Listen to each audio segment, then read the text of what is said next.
Hello guys, Virgo sign. Mag-read tayo ng cards para sa inyo today. Yung reading natin para sa buwan pa rin po ng December, no? Time is fluid po guys. Okay? Pwedeng nangyayari to sa inyo sa kasalukuyan. Pwede po nangyayari sa past na ninyo. Pwede rin po mangyayari sa future. And energy is fluid. Pwedeng kayo din tukoy ng baraha. Pwedeng yung person ninyo o yung mga tao na nakapalibot sa inyo guys. Okay? So, kunin nyo lang po kung ano yung magre-resonate sa inyo sa reading. Kung hindi po kayo makaresonate, maybe hindi ito yung reading para sa inyo, no? Next reading natin makuha yung energy niyo guys, okay? So, yun lang po. Maraming salamat. Sun, Moon, Venus, and Rising. Ano po ang situationship ng ating mga Virgo sign sa reading today? Guidance and clarity po para sa reading today, angel spirits. Let's see ano ba ang energy ng reading today para kay Virgo. Okay, meron na kayo ditong worth waiting for. Divine timing is at your work, in your love life. And then, meron kayong attraction. You attract romantic love by enjoying this moment fully. And then, meron kayong retreat. It's time to disconnect from the world. Okay.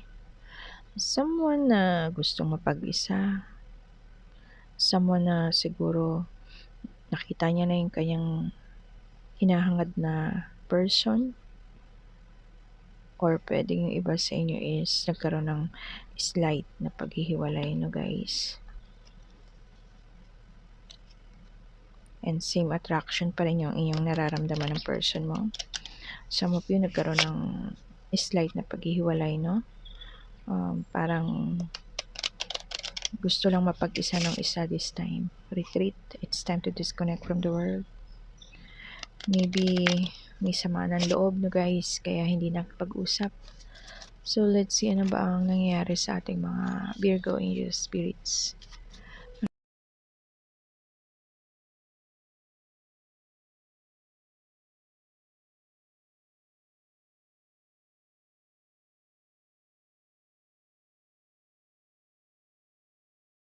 And then, bottom of the deck is Two of Spades.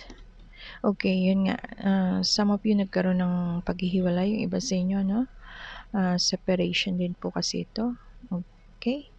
Dahil sa chismis, kaya nagkaroon ng paghihiwalay. Or pwedeng some of you is nag-release ng person niya. So, sabi ko nga siguro yung iba sa inyo is nakakaranas ng slight na separation na guys. And I feel yung iba sa inyo is pinagchichismisan, no? Dahil sa relasyon ninyo. Pwedeng someone is binabackstab kayo ng person. Okay. Some of you, meron nagbabackstab sa inyo guys. And then, parang some of you makakaranas ng difficult change, no guys. Difficult change that happening in your relationship. Ito pong Two of Spades. Okay, so, let's see. So, nagkaroon ng paghihiwalay some of you. Some of you is, kung hindi nyo alam, no, may nagbabackstab sa inyo na person. Okay? Meron kayo ditong si King of Spades. King of Spades is, may pagka, ano to guys, bad man, no guys. Very ambitious, very authoritative, no guys. And King of Spades is someone na parang lagi siyang may bad faith, no guys. Very authoritative yung parang feeling niya siya yung laging tama, siya yung dapat masunod, parang ganun yung kanyang ugali. May pagka-selfish kasi siya guys, yung ugali niya. And pwede po itong no, love affair with the wrong person. Okay? Okay. So, ang daming black ng inyong reading guys. Punta muna tayo kay Four of Clubs. Four of Clubs is ano to guys, parang kumbaga yung iba sa inyo is maganda yung pagsasama, no? Kaya lang nagkaroon ng change that happening, but it's changing for the worse. So parang naging, kumbaga yung iba sa inyo naging toxic, kung dating maganda yung pagsasama ng iba sa inyo, naging toxic na, no? Changing for the worse yung relationship ng iba sa inyo. Parang something bad is going to happen in your life, guys. Pwedeng someone na makaranas na pinagsisinungalingan kayo or pinagtataksilan, some of you. Okay? Yun po ibig sabihin ng 4 of clubs, and then 5 of spades naman po is a bad card. Parang ano to, guys, someone na parang may manghihimasok sa inyo, no? May manghihimasok sa buhay ninyo. Okay, guys? Pwedeng magkaroon ng reverse yung pagsasama ng iba sa inyo, yung relationship. Okay? Pwedeng reverse na maging masaya. Kumbaga, or pwedeng reverse na dating masaya tapos naging malungkot yung relationship ng iba sa inyo. Or kung sa business naman, pwedeng magkaroon ng reverse. Some reversal is going to happen in your business, no, guys? Pwedeng maging successful yung inyong business, or pwedeng magkaroon ng happy home yung iba sa inyo. Yung iba naman na hindi nasa magandang relationship dati, pwedeng magkaroon ng reverse, no? Happy home. Okay. And then 7 of hearts naman po is unfaithful spouse to, guys, no? So kaya nga sinasabi ko na someone is pwedeng makaranas na pinagsisinungalingan or pagtaksilan, no? 7 of hearts is unfaithful spouse. Pwedeng someone na, sabi ko nga kanina, di ba, parang someone na binabackstab kayo, no? So pwedeng someone na sinisiraan kayo para mapaalis kayo sa trabaho ninyo. Okay, guys? Yung pala yung backstabbing na ginagawa sa inyo, some of you. And pwede rin pong magkaroon ng kaya meron kayong card dito ng lie, pagsisinungaling. Parang someone na nag-broke ng kanyang promises, no, sa kanyang person. Okay, guys? Energy is fluid, guys. Pwedeng kayong tinutukoy ng baraha, pwedeng yung person ninyo. Okay, guys? Or yung mga person na nakapalibot sa inyo. And then 7 of spades naman po is ano to, guys, parang loss of friendship or loss of a friend. Pwedeng mawalan kayo ng kaibigan or mawala ang pagkakaibigan, some of you, no? So yung iba sa inyo is makakaramdam ng or makakaranas ng unexpected burden na pwedeng mag-worry yung iba sa inyo, makaramdam ng feeling loss or sorrow, no, guys?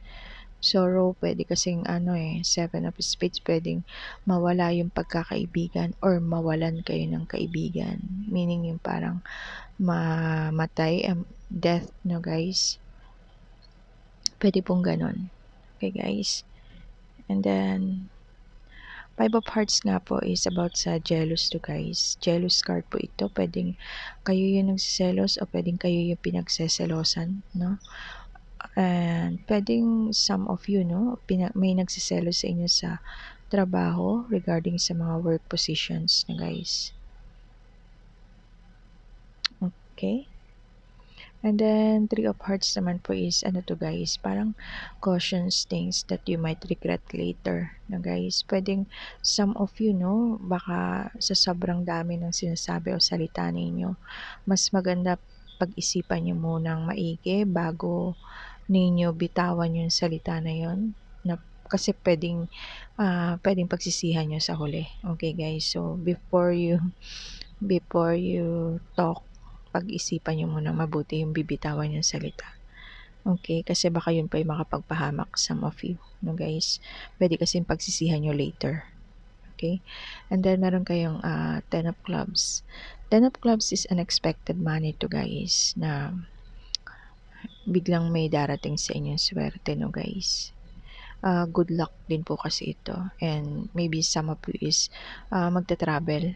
Okay guys, pwedeng may mga travel na gagawin, a lot of travel, some of you. Pwedeng mag-work sa abroad, or pwedeng doon na maninirahan sa abroad. Basta a lot of travel. Pwedeng magta-travel sa mga adventures. Okay, kaya meron kayo ditong travel card.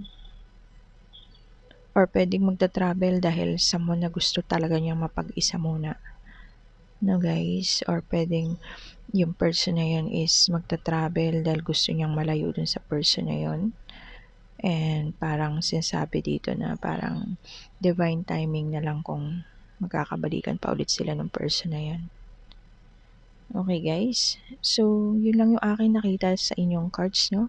Maging aware na lang kayo sa mga person na nakapalibot sa inyo, yung mga nagsiselos, yung nagbabackstab, may nagpa-backstab sa inyo, okay? Or pwedeng may nag-backstab, kaya kumbaga naging worse yung pagsasama ng iba sa inyo, no?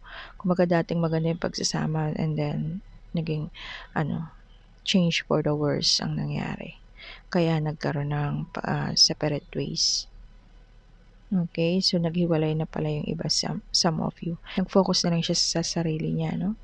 Nag-travel for work, and siguro inaano niya sa sarili niya na divine timing na lang kung sila ba talaga yung magiging magkatuluyan ng person niya. Na guys, and sinasabi kasi dito guys, worth waiting for. Maybe kailangan yung magkaroon ng separate ways para malaman niyo kung kayo talaga ng person na yan, no? Worth waiting for daw guys. Divine timing is at your work in your love life. Na guys, so kumbaga yung iba sa inyo is nakakaranas ng challenges, pagsubok sa kanila, sa inyong relationship, no? Okay, but yung attraction guys is same. You attract romantic love by enjoying this moment fully. I feel some of you is marami pa rin nakakagusto, some of you, no? Kahit na may mga partner na kayo, or pwedeng yung attraction sa isa't isa ninyo ng person mo is same pa rin, hindi pa rin nagbabago kahit na naghiwalay some of you. Okay, so yun lang yung akin nakita sa inyong reading guys. Pwedeng some of you is dealing kayo ng mga air sign, no? Gemini, Libra, Aquarius, and water sign, Cancer, Scorpio, Pisces. Okay guys, so yun lang po muna yung reading natin para sa inyo mga Virgo sign. See you next reading guys. Thank you so much. Love and light, Virgo sign. Bye. Ingat-ingat po kayo guys.